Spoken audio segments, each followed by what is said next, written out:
It's me, guys, your favorite bestie with the mic. Welcome back to Let's Talk and Pillow Talk. But before we get into that conversation, I want you to take a breath, unclench your jaws, and feel your shoulders drop into those soft sheets. Because this month is not only Black History Month, it is Black Men's Excellent Month. So tonight we're sitting in this intimate space with a storyteller whose pen carries legacies, whose acting carries truth, and whole directing carries vision. The incomparable Derrick Pointer. I appreciate that. That was a good introduction. How you doing? Doing great. How you doing? I'm good. Thank you. I finally got you on. Yay, guys. I'm super excited. Y'all don't even know how long I've been talking about this. So you are DFW's creative universe, pretty much. You know that? Yes, you're one of them. Okay, I know now. Yes, you are. You are the DF Dub's creative universe. But before we dive in, we always do a tea ritual. So tonight I thought about alignment. Chamomile, rose, and peppermint tea. What that does is basically open up your creative thoughts, puts you in alignment, and it restores clarity. Okay. So we're going to get that tea popping in honor of Derrick. Remember, Tea Morrow is where you guys can always go and get your tea. Always, always, always. Alrighty, so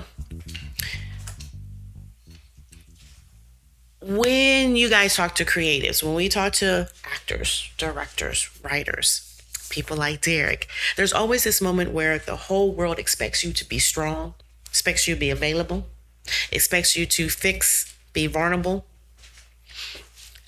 While nobody asks you guys, how are you holding up behind the scenes? Right? Nobody ever asks you guys. So I'm starting this podcast and I'm asking you, how are you doing today? I'm doing great. I can say I'm doing great. I'm blessed. Beautiful family, kids. So, you know, that's my world, my wife and kids. So, right. Yeah. Amen. Amen. That's good. Of course, you are a husband, a father, a son, a brother, uncle. Are you a nephew? I am. Nephew, man of God. Yeah. Yes. And just all around the human behind all of that. And that's what everybody always forgets. So welcome to the vibe. Welcome to the listeners just tapping in. Thank you for Who are you? Let us know where you come from. DFW, what's going on? I said Derrick Pointer. I'm 44. Born and raised in Dallas, Texas. Oh, that's something I didn't know. Yeah, okay. Ooh, we got an original. Yeah. Born and raised here. Stayed in California a few years, about 3-4 years off and on. Didn't really like it. But, so yeah. Why, because the ground moved? I was going to New York, but September 11th happened. Oh. And so, yeah, I had quit my job and everything. I'm like, man, what do I do now? Right. I actually had a cousin that lived in LA, and I had some friends that moved there. So I was like, okay, well, I'm gonna try this LA thing. Right. It wasn't for me.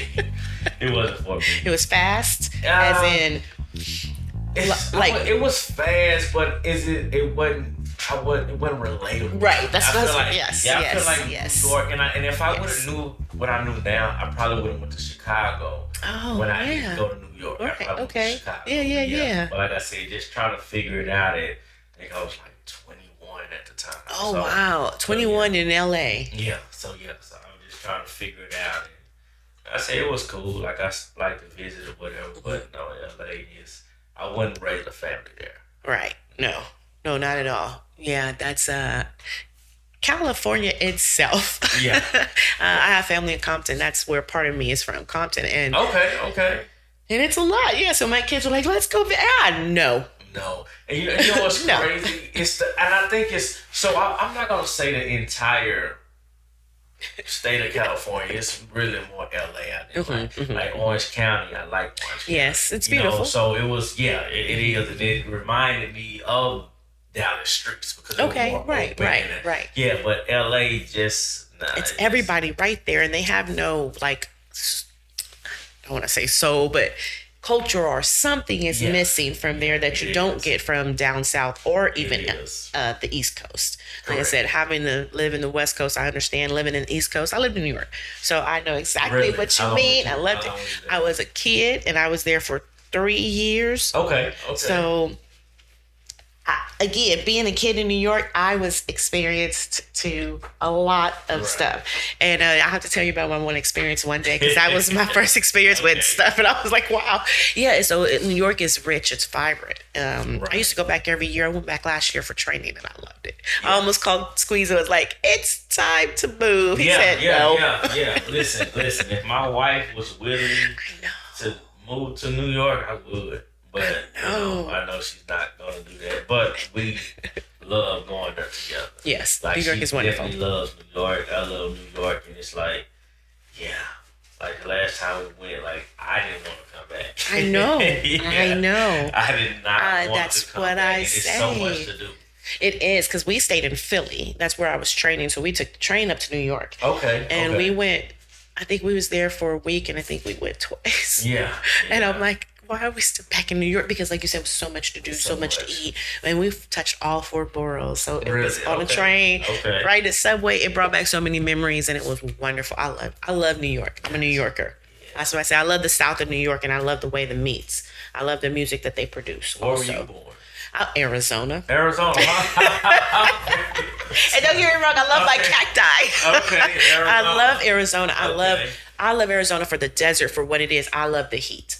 And I love it. How can y'all stand that dry heat? Like, it takes your breath. It does. Yeah. But you know what? My curls are popping. My skin stay popping. Okay. Because you're not, it's like I said, it's dry. Yeah. So I can run in the canyons. And you would think that, no, you can't. You can. Okay. And it's so wonderful. And the sun is different. It's different. Even though it's hot, it's just different. Yeah. So we took a trip there for a training class. And of course, from Texas, it was 3 of us from Texas. And I was like, hey, y'all, let's go run the canyons. And they were like, when it gets dark, right? And I'm like, well, no, because then you can't see the snakes. And they were like, what do you mean snakes? They were like, are you serious? So they were like, can we just walk the sidewalk? Yeah. You said no, you can't see the snakes, right? Yeah, you can't see what's out there. I don't want anybody looking at me and I can't see you. Yeah, I don't do animals. I don't do wild animals. I do, but I don't. Right. I do in the daytime when I can see you, you're behind a cage, and I can say, oh, you're so cute. Right. Okay. So, question. When did you first realize storytelling was your calling? You know, that's funny. I don't know. Because it was something that I just tried. That's crazy. Oh, okay. Acting is my passion. That's why I started. I went to KD Studios. Oh, nice. And something just like, hey, you know what? I want to try writing. Mm-hmm. So I wrote my first script at, I want to say, 20 years old. Nice. So my first film that I put out is called Son of a Snake. Mm-hmm. It was released maybe about 5 years ago, but it's over a 20-year-old script. Yeah. Oh, really? Yeah, it's over a 20-year-old script. Yeah. It's funny because when I have attempted to shoot that film at least 3 times, and I started right here. What we doing this interview? Really? You started in a circle, really? Yeah, I started. My oh, first wow. time filming it. Oh, wow, right that's here. interesting. Yeah, that's pretty dope. Right here, yeah. Really? Yeah. And I like the movie too. So. Yeah. My favorite is, of course, Blood for Blood. That's like my favorite movie. Really? That is my favorite. Okay. It's on repeat. Like if they could give you the statistics, it would be my IP address that you see that's on repeat. I appreciate that. Movie was fire. And I have all my family watches it. My cousin, my mom, everybody had watched it. And they said, that's actually really good. They were like, that's here? And I said, yes, that's here. And they're like, huh. They're like, interesting. They was very shocked, That's what I enjoy. The storytelling is what I enjoy. Mm-hmm. And I think that's what a lot of films, to be honest, is missing. I mean, I understand that Tubi is the way to go, but for me, Tubi is just a stepping stone. Correct. Absolutely. That's it. Yeah. Stepping stone. And like I said, respect to everyone that's doing it. Mm-hmm. But, like I said, my vision is broader than that. Right. Right. Yeah. So what is it? So I have other things like Lifetime is my goal. That's where I want Lifetime. Okay. Is my goal. Okay. You know, because I have a film that it's probably about another over 15 years old called Love Has No Color, and it's that's the one. Yes, that's that a I'm Lifetime trying. title. Yeah. That's a the one that Lifetime I'm really title. trying to get out. You got to get Latoya Luckett. No, You know, she's been on Lifetime for a long. I just watched another movie of hers, and it's all on Lifetime. So Lifetime got her under contract. So yeah, let's go talk to Lifetime. Let's get some Latoya Luckett in there. It's gonna happen. Yes, definitely. Oh, you know it will. Your first creative win in Dallas, would that be Son of a Snake? Yeah, absolutely. Okay. Absolutely. Yeah. Son of a Snake. Yeah, Absolutely. I like that movie. It was good too. So Dallas Fort Worth has its own creative heartbeat. What makes this market special, and what makes it actually challenging? What makes it special? There's a lot of talent there. There's a lot of talented people.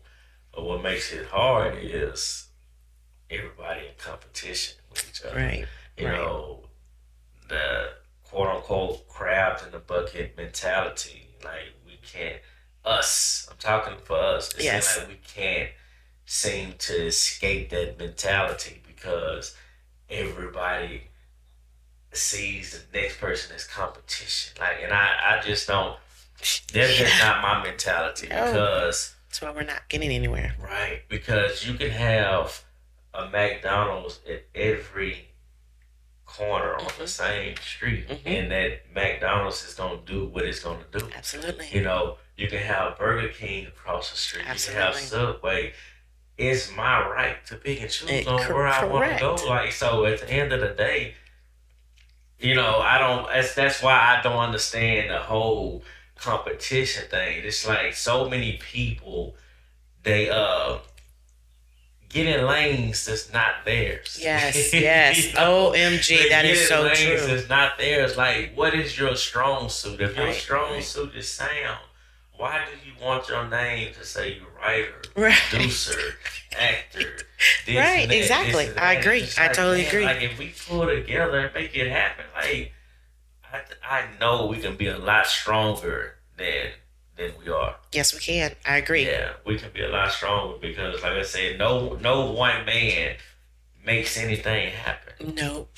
And that competition word, I think we all should change it to choices. Right. Because it is okay to have choices. You have choices every morning when you get up to what to wear, right? Absolutely. What to eat for breakfast, for lunch. You have choices. Or even if you want to go to work today, you have choices. So instead of competition, we have to evaluate those words that we're using and just say, yeah, it's your choice. You can go anywhere. And I just think, I don't understand why that's so hard to even see that working together is where it gets you someplace.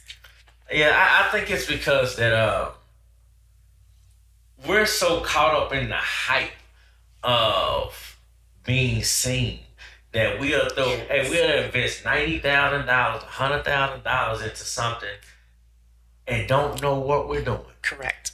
Instead of putting it in the hands of trusting someone that knows what they're doing. I know that this person right here know what they're doing. I have seen it. They have proven themselves. Right. They have proven themselves. But because I have the money, I want to oversee it. I want to do this. I want to do that, and I don't even know what you're doing. Correct. So something that would have cost me $20,000 to do it, now I done paid $100,000, and it don't even look like I paid nothing. Absolutely. You know? I totally agree with you. And that's one thing that we've got to stop doing. Stop trying to be a big dog everywhere. Exactly. And that you don't have to do that. How do you stay grounded? Because you are not like that. I've worked with you, and you are so, like, it's so. One lady said, so who should I check in with? And I said, oh, the young man that you were talking to? I said, yes, that young man. That's Derrick. And she goes, he didn't even say anything. He was just we were just talking about me wearing stuff. And he was like, oh yeah, you look fine. And she's like, I just asked him a question. And I said, well, that's the young man you check in with. And so it's it feels good working with you, even though in that capacity I did. So how do you stay grounded? Because I don't ever want to lose who I am. I don't ever. So I don't get the big head of anybody on respect. Bottom line, that's something that I have always drilled in my kids, from my youngest to my oldest. You can walk up to them and, hey, where the respect start? They gonna say with myself.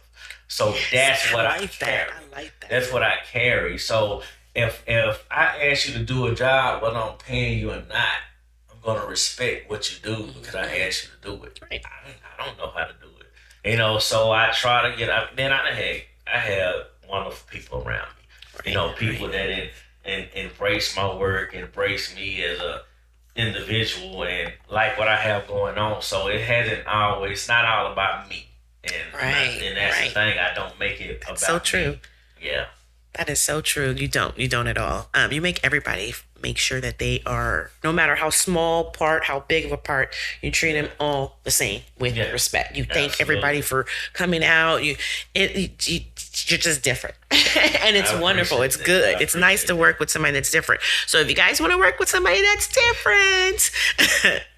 Now, emotional cost of the art.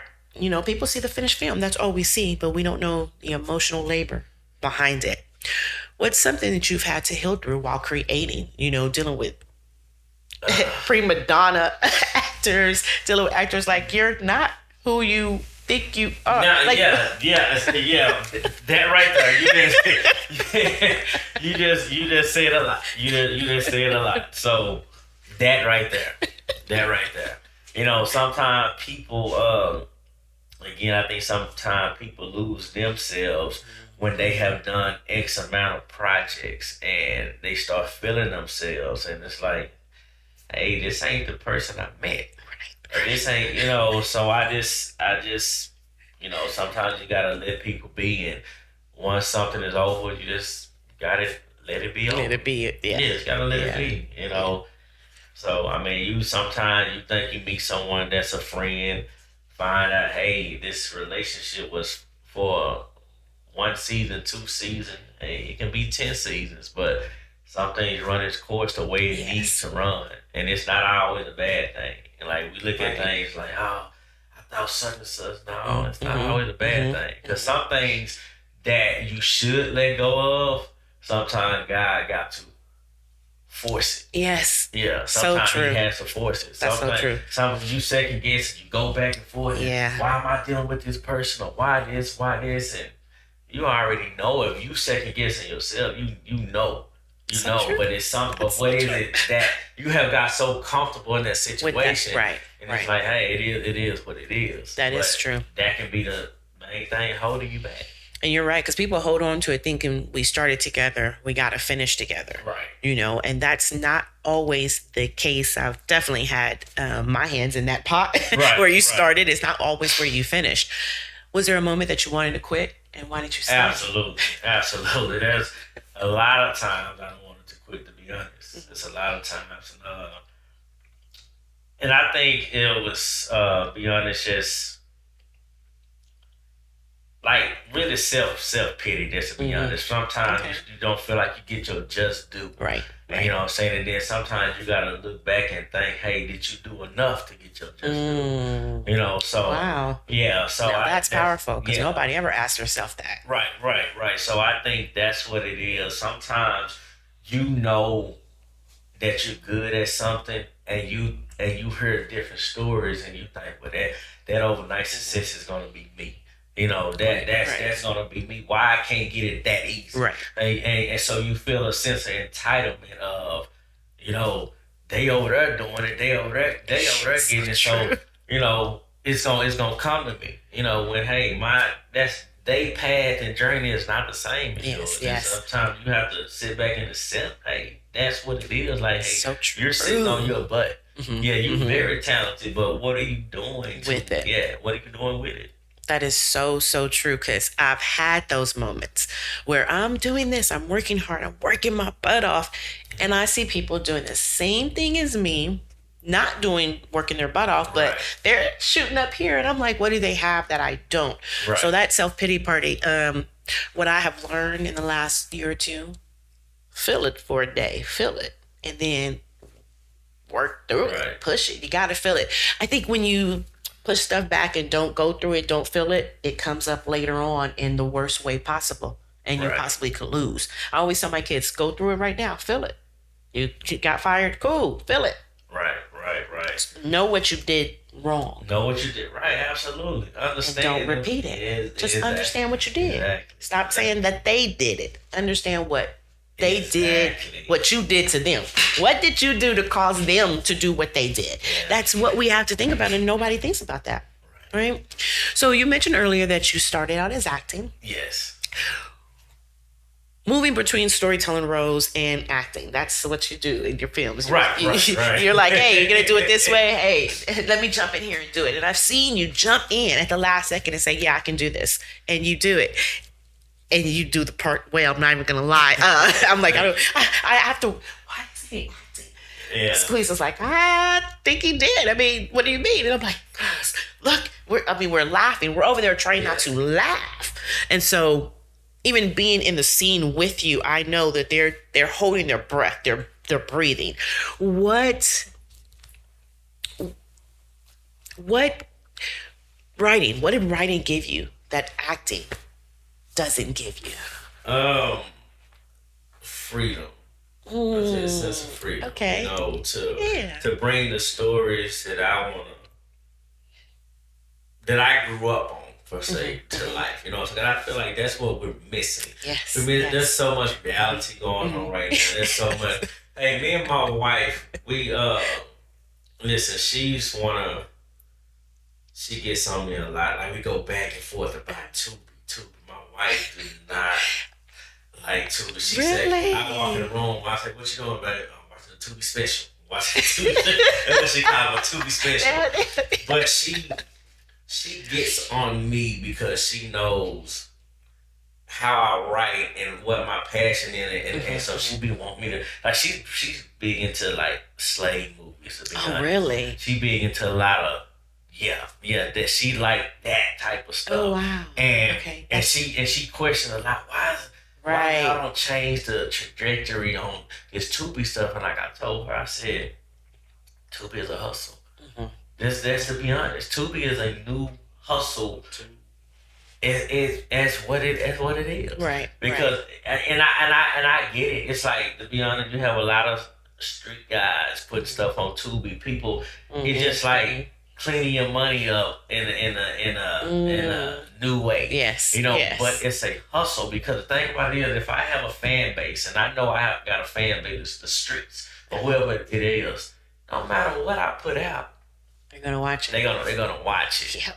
They're gonna watch it. So I feel like the algorithm has got so messed up on Tubi because it's so oversaturated with stuff that's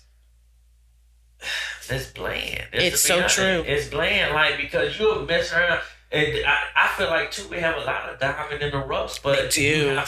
You have to go for it. You have to, and search.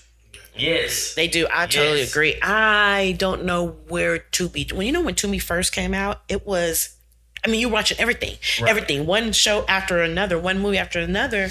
And then all of a sudden, you're like you said, it was bombarded with, what's this? Yeah. Like, I mean, there's some movies out there that has not got its just due. And this one movie in particular, the guy that's actually filmed my movie, James Doohan. Yes, James.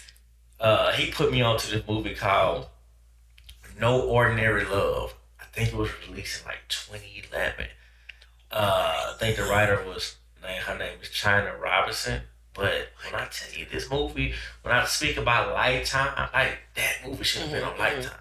But I think it only went to YouTube because I heard some people stole it. I think it was a lot of behind the scenes. Oh wow.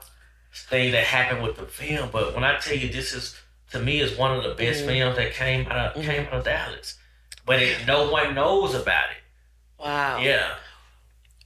Do you think we as Black people, do you think we don't have the advertisement market on lock? Why is that? I don't know. sister. Because I can't answer that. And you know what? This is I hate this phrase, gatekeeping. Oh. You don't hear white people talking no, about you don't. gatekeeping. No, you don't. Hear black people, I'm a gatekeeper of Dallas. I'm a gatekeeper. That's I'm ignorant. A gatekeeper. That's on all these podcasts. That's all you hear. You're some gatekeeper. Like, why? Because somebody, you know why? Let me tell you why.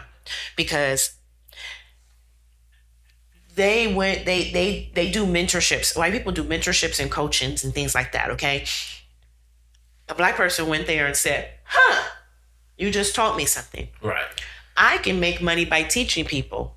Oh, well, I am a gatekeeper. Right. Because you and look around, I'm the only one in my color. Correct. So, and but you're not the only one your color that knows. Right. And people come to me, because of my W-2. And I have to stop them. Time out.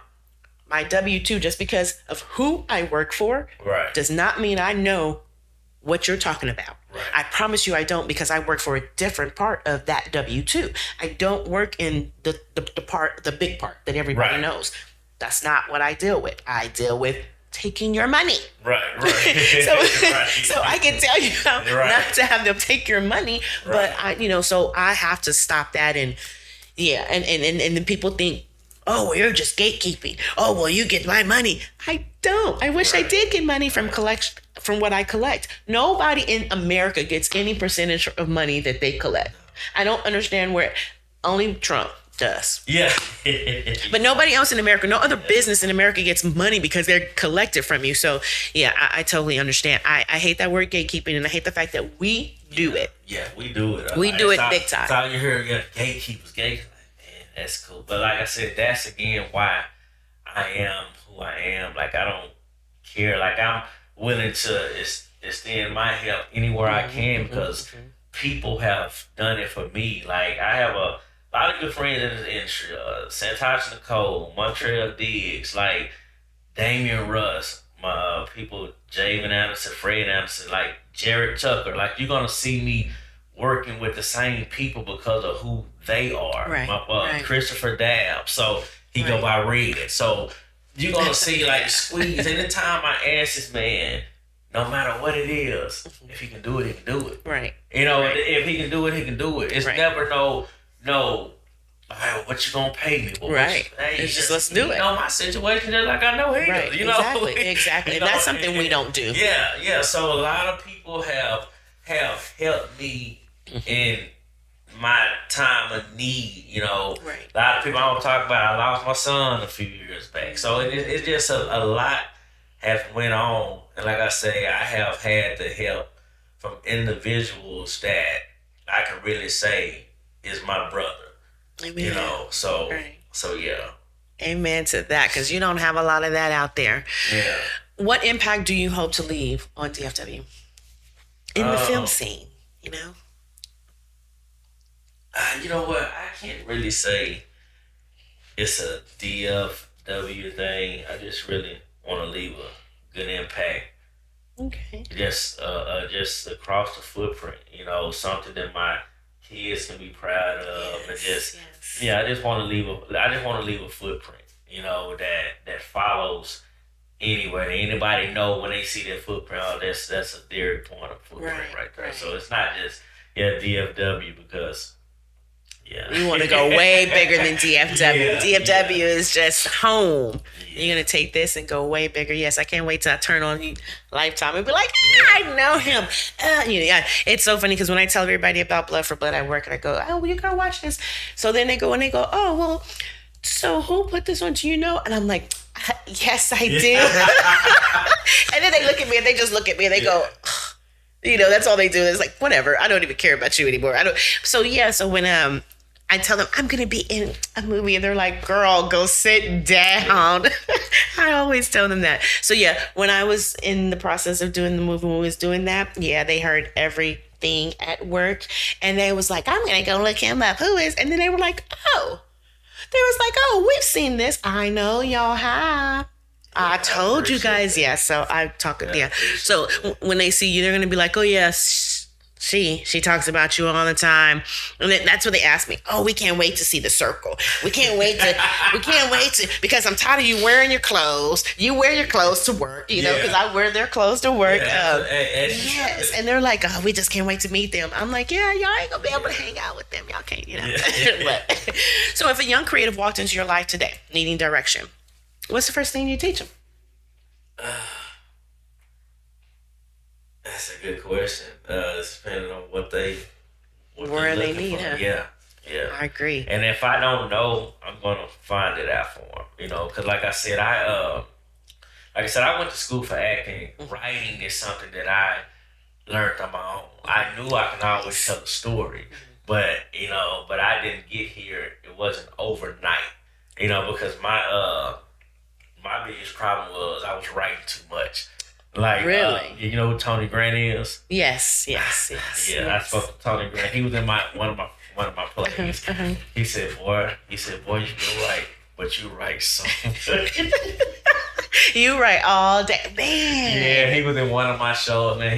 Tony Grant is a good guy. Really? Actually, I talked to him yesterday, to be honest. But yeah, nice. Tony Grant he's a cool guy. Willie Taylor, he's a pretty cool guy as well. So I know. Work with them, and I talk to them on a regular on a regular basis. You have your tribe that you talk to, you know, that keeps you grounded, that keeps you, hey, you're doing good, or hey, we don't want to hear about that. Yes.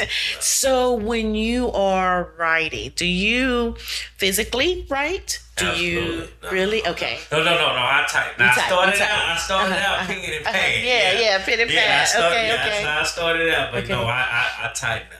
Okay. Yes. And when you are traveling, do you ever pick up the phone and do your voice notes? Do you ever pick up the phone and say, "Hey, I got an idea"? Do you so see that? Crazy. I don't. I still typing in my phone. Oh, okay. I don't even know how to do voice notes. I know. Like my daughters, they call me.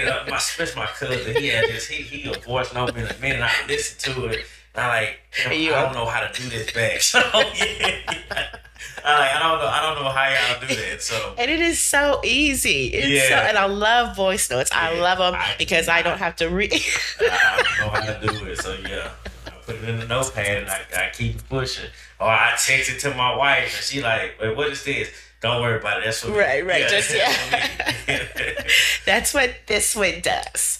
Yeah. I'll wake up and I'll have a list of stuff. I'll have a song. Yeah. And I'm like, that's not, hey. Yes. And you're right. And I say, hey, what's this? I get to a point now I just wait for the explanation. Yeah. I don't even ask because I know it's something I'm going to have to do with later. Yeah. You know? Yeah.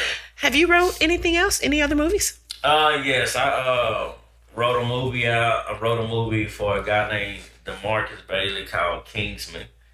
Yes. Okay. I have that here. I did not know that. I worked on a few projects with him. He's a pretty dope writer as well. Marcus Bailey. There's a lot of dope individuals out here. You got Rocket like I said, Marcus Bailey, Kagan. Like there's a lot of dope individuals. I'm finna do a film with Kendra King. Cough in the trenches. When I tell you this woman be working. Really? Yeah. Really? She has a lot of projects. She started out as a book writer. And she's dope. She's dope. Okay, It's her and her husband, Damien. But it's a lot of people like this out here. You know, I don't trying to call people. Right. Exactly. I know I'm forgetting people, but Kendra and DeMarcus Bailey, Rock is people that I actually talked to. Snoop Robinson. Snoop is a good dude as well. He produced a lot. He write. And actually, that's who I'm doing Guilty Pleasures with. Guilty Pleasures with, Snoop Robinson. So he's one of the investors on the film. Nice. Him and his business partner KG. So, like I said, I have some good people in my corner that that believed in me. Right. And I think that's the biggest thing with us. Just like I asked my boy earlier, why haven't certain people invested? He said they don't see it. Well, you don't have to see it. I'm not asking you to see my vision. Absolutely. I'm asking you to believe in me. Absolutely. That's what I'm asking you to do, to believe in me. It's not your vision. Right. So of course you're not going to see it. Right. But believe in me. And that's something we do not do. And the funny thing is, it stems from younger. My mother would not buy me anything she didn't like. Right. And I was like, but I like it, number Right. one. And number two, it's going to look good on me. Look. And I go in, try it on, it looks good, match it up. And she's like, I just don't like it. Right. So, but it's me. Right. I want it. So that is the same thing. And I'm understanding as I'm getting older, I'm understanding our parents didn't teach us what they didn't Right. know. Right. So a lot of this stems from that. And you know what's crazy? It depends on the purpose, on the person as well, because I can sit here and say something to you and you totally against it. Down the street, someone can say the same Right. thing and you listening. Right. And Correct. That's so true. You, like, man, and now That's you done true. brought something back to me, like you done just healed the world. And I'm like, man, we just had that conversation. Like I literally just told you that. So now, not only am I upset, now we're into it. Yes. Yes. Yes. Because what about Absolutely. them made you so interested? Absolutely. And it's like, oh, okay. This is so true because that happened to me and it was my brother. Yeah. I went to a class for a week. I paid for it. I went to training. I started it. Yeah. I went and told him, hey, this is the investment that you need to make. Another man came to him. You didn't know him from Adam. He told you the same thing I told you. And you made that $25,000 investment with him and he stole his money. Yeah. He stole his money. And I didn't know about it for 2 years. They kept it quiet from me because it was the same thing I told you. You know I wasn't going to steal your money. You know where I live. Right. You take my kids for ice cream. You know what I mean? Exactly. I mean, we have the same blood. But yeah, that hurt me. And like you said, that we was into it. It was when I found that out, they were like, what do you mean? That was 2 years ago. I don't care. No, I was mad all over again because this is exactly what I was trying to tell you that we can do. What was I? I went to a class for it. So yeah, that's something crazy. I don't understand why families and us, why we do that to each other. Yeah. So now this is Confessions Under the Covers. You ready for this? All right. Okay. I want you to tell us something real, transparent, right? Something most people do not know about the creative journey that you have had to take. It could be funny. It could be something. It could be just something nobody knows about you during your creative journey that you have to go stand on the corner and say, "Hey, movie coming out." I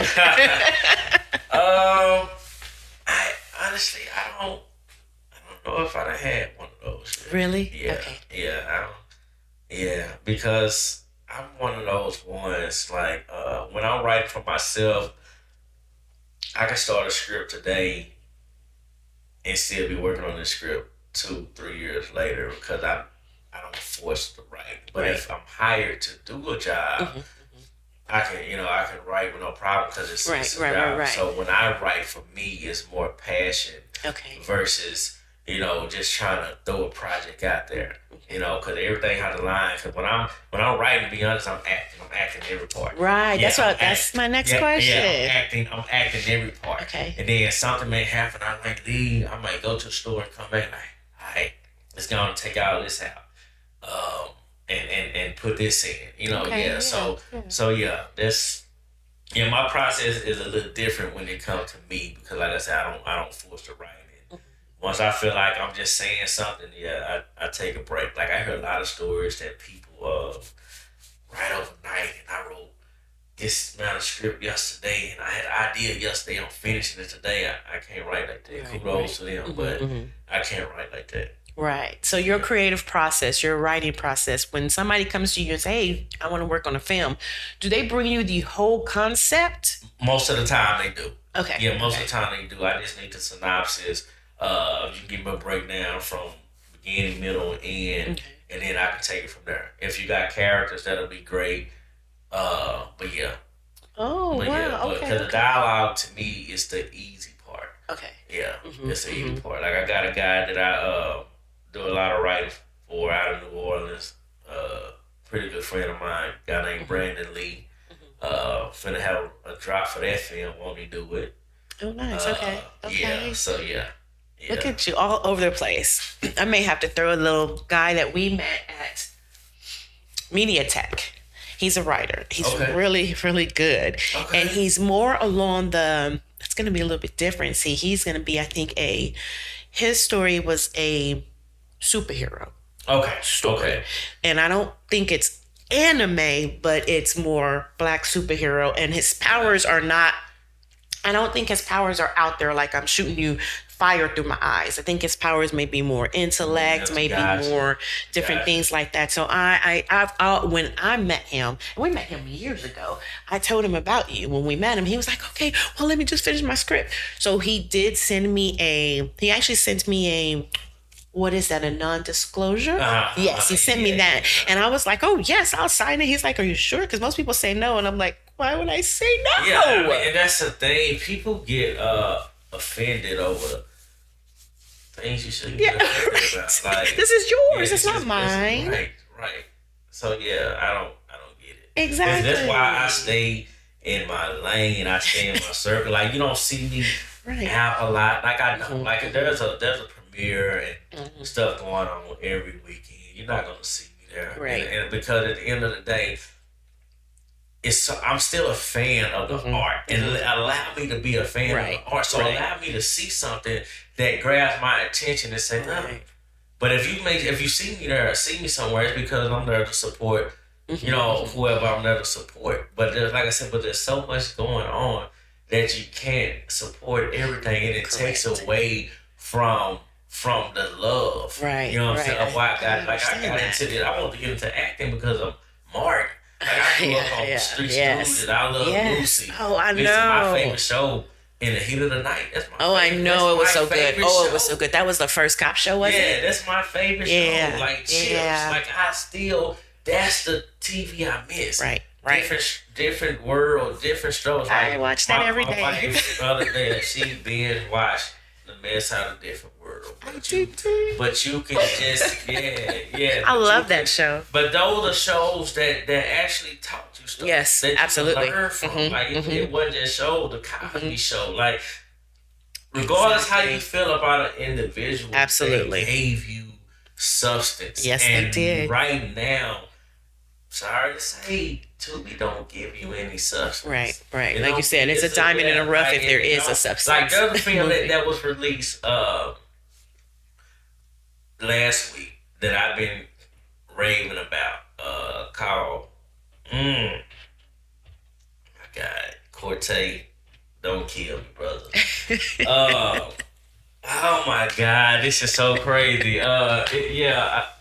So Secret Love and Lie. I think, or Secret Lie and Love. I think that's the name. Secret Lie and Love. Okay. Check the film out. It's a good film. Secret Lie and Love. I have to write this down so I can remember that. Yeah, it's a good film. Like, too many films right now. Every scene is a sex scene. Yeah. You know, every scene is a sex. I don't get it. Every scene is a sex. Or a gay scene. Okay, right. Yeah. That's the other one that. Why is it every time I turn around? Yeah, I don't know. Can I see a film 1 without sex? That would be dope. Can I see a film 2 without gay sex? Yeah. Why am I looking at your naked booty every time I see a show? Why am I looking at naked booty?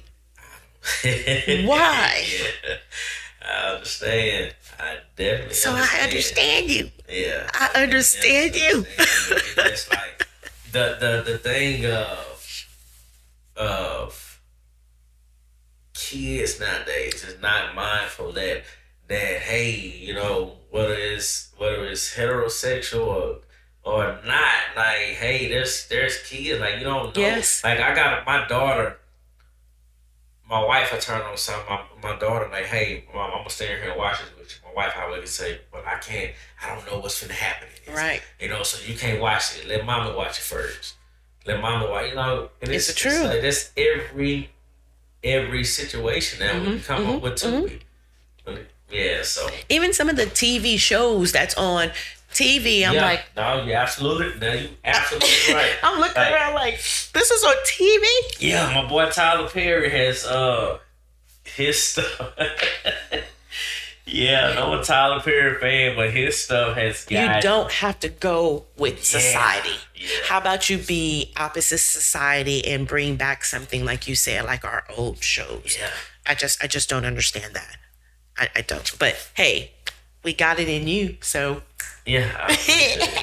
you know, now you just gotta try your hand at some TV shows. Absolutely. That would be funny. Yeah. That would, yeah. Because you're funny in your movies. You're funny while we're just out and about. Your TV shows, yeah. No. I have one in store that I'm trying to work on. I can't wait. I'm ready for that one. It's a comedy. It reminds you of a Malcolm and Eddie, or it's on that line. You know? Oh, okay, Malcolm and Eddie, yeah, but like I said, with the you're gonna have the drama and the real, the funny. Right, It's gonna give it to y'all. You know, like our shows used to. More like some night court. Like that's the type of stuff I miss. I Night Court. I watched all of those.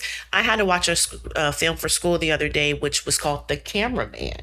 Okay. And it was one of those silent films. It was one of them black and white silent films, and it was amazing. And I'm in here laughing, and my son's like, "There's no way." There's no way you're laughing.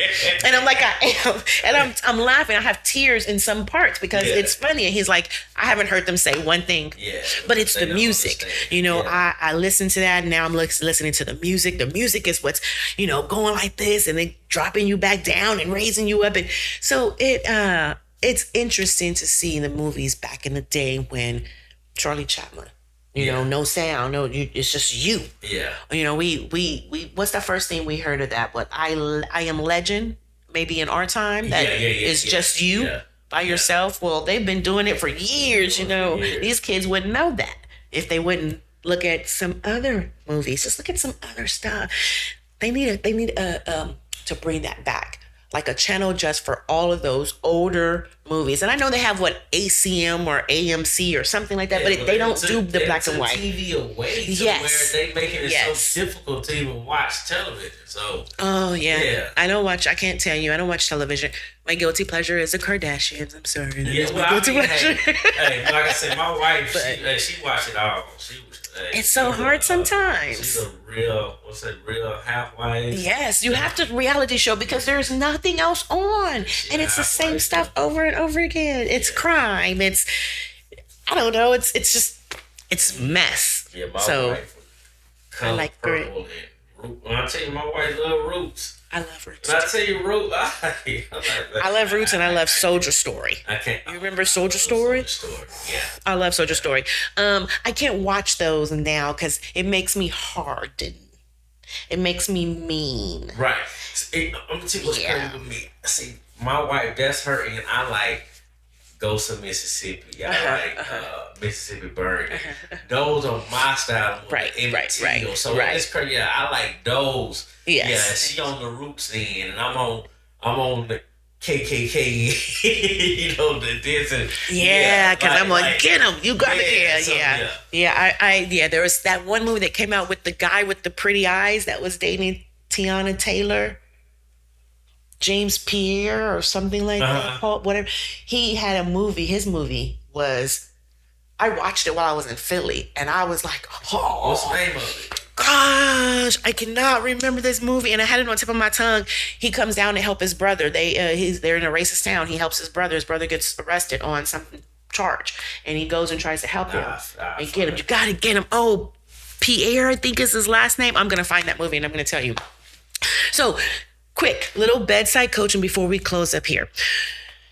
All your creatives listening right now, sitting around, you guys are sitting on scripts, you guys are sitting on dreams, ideas. You're just waiting for permission. We're going to do 3 number ones, okay? What's one step someone can take tonight, right now, to move their dream forward? Start. I like that. Just start. Yeah, there's no wrong way to start. Amen. There's no wrong way to start. Just start. And I think that's the biggest thing that we're so worried about what you're gonna say. Right. If it come off right, if that person gonna laugh, that person gonna talk about it, that person, we too worried about that, because if they really care, they will show you the way. Absolutely. You know what I'm saying? Understanding what you have, like when a person can't see potential in what you have, that person is not for you. Not the person. Yeah. So I say just start. No matter how it looks, start. Someone's gonna be able to understand it. You may take it to 10 people, and the 10 person may take an interest in it. Correct. So start tonight, right now. Get up, start. What's one lie they need to stop believing?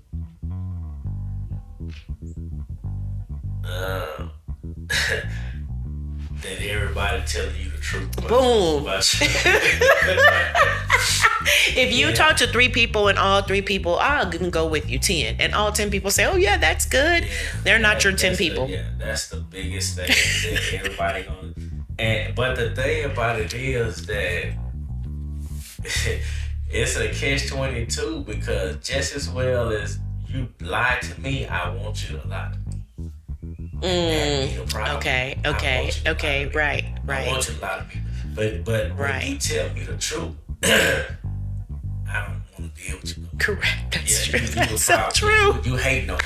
That is so true. Yeah. Listen, you might not even know me, but you hate on me. Right. You're absolutely right. We got to change our mentality and our way of thinking. Yeah. That's number 1. And the last one. What's one truth they need to carry into 2026? One truth they need to carry into 2026. Just be your authentic self. Boom. I love it. Yeah, be you. Be you. No matter what, be you. I agree. Stop be you. Lying to yourself. You are. So yeah, be you. That's what I say to my kids. You are not lying to me. You're lying to yourself, because honestly, the person you are lying to, they don't believe you anyway. And they probably don't care much enough for you to say, I'm lying. It's so hard to keep up with the lie. You know how big you have to make your story in order to... don't lie to me. Tell me the truth. Tell me it's garbage. I don't want to go out there and everybody laughing at me, thinking I'm out there to my, this outfit is tight, and everybody's like, you look like a clown. And my person told me I look good. Right. I agree. Don't lie to me. Yeah. Tell the truth. Believe in yourself. Be authentic with who you are. If you want to look like a clown, don't ask anybody about it. Right. Just go look like that clown. I agree. That's that right. I agree. All right, so we're gonna do some midnight affirmation, guys. The audience, I want you guys, my listeners, y'all know we do the midnight affirmations. You know I'm here to support you. So this is the one that I'm gonna give you for this particular podcast. And I want you to repeat after me. I am worthy of the dreams I create. I am worthy of the dreams I create. My creativity is not accidental. It is divine. My creativity is not accidental. It is divine. There is room for my story, my vision, my voice. There's room for my story, vision, and my voice. I am not behind. I am aligning. I am not behind. I am aligning. And what I imagine, I can become. And what I imagine, I can become. Yes, amen. Through God, y'all, anything is possible. Absolutely. Take your steps, God takes the rest. Remember, what is that? God, you take 2 steps, God takes 4 or 5 for you. Something like that. Whatever it is. I know. Yeah, whatever it is. Yeah. Y'all know the saying, so y'all take them steps. Well, Derrick, thank you tonight for being in this space with us. I am so glad that I finally got you, your story, your artistry, you included me in the podcast. I want to do another one after the movie finish. I want to have all the actors and come in. Yes, we are. Because your next movie coming up is Guilty Pleasure. Guilty Pleasures. Yeah, so rom-com. It has some great people in there. If I could just some of the Yes. cast, Santasha Nicole, Montreal Dish, Tony Williams, some upcoming actresses, Crystal D, I don't want to mess her name up, but you got Tiki G, Raquel, there's some great people, Damian Russ, Ralph Garrett, David Anderson, Fred Anderson. There's some great people. Jared Tucker. Yeah, it's gonna be some great people, y'all. This movie is gonna be real good. Oh yeah, I want Sharon Chappelle. She's upcoming actress as well. Nice. Yeah. We got to get all of you guys on here so we can talk to you guys, talk about your acting career. I can't wait for this movie. This movie's going to be funny. This movie's going to be good. For y'all that don't know what a rom-com is, it's a romance comedy, okay? Because I know you guys are sitting there, rom-com. Yeah, no, we're not going to be blowing up stuff, doing stuff. Yeah. We do. That's right. That's artists in there. Slim is in there. There's Araya Slim. Yeah, actually, what's he in my last film too? His music was absolutely, Using the clothes, fashion. The music was, the music, clothes, yeah. So listen, we got a lot going on. I know. We got a lot going on. It's amazing. I just don't like.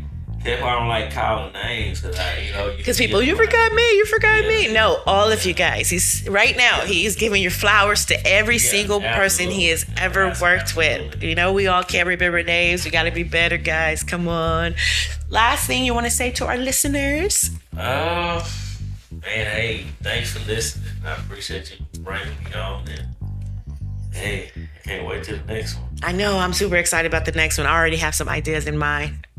I know. This one is like, can we get past this one first and then you get your ideas? And I'm like, I know, but I have so many ideas. I can't wait to bring the cast on.